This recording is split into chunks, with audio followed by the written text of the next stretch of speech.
De Philippe Cantraine, Le gouverneur des coquillages, paru aux éditions Luce Wilquin.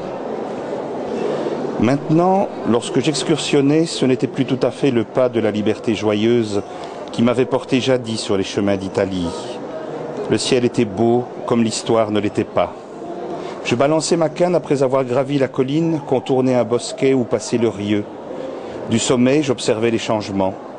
Sur le versant verdoyant et bleuté du bocage, où dans une rumeur de vent, la Dendre et ses ruisseaux dispersaient chaumières et clochers, le ciel lourd s'enfonçait, pavé vert de gris dans le sillon des abords de l'Essine, où s'exploitait un porphyre de pavage très dur. Ce ciel ouvrier se faisait métallique aux approches dates. Je m'inquiétais de constater que tout ce développement qui entrait dans le pays par le village carrier de Mafle se transformait sans bénéfice, car la pénurie et les prix augmentaient plus vite que l'argent n'affluait.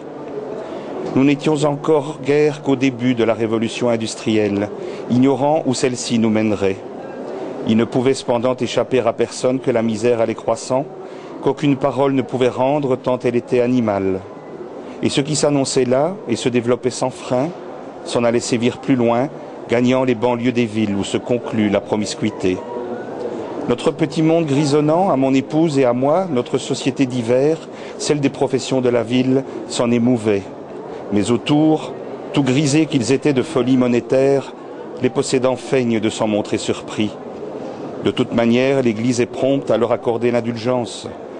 Il m'était odieux de penser que si l'on était riche, il était toujours permis de racheter ses péchés.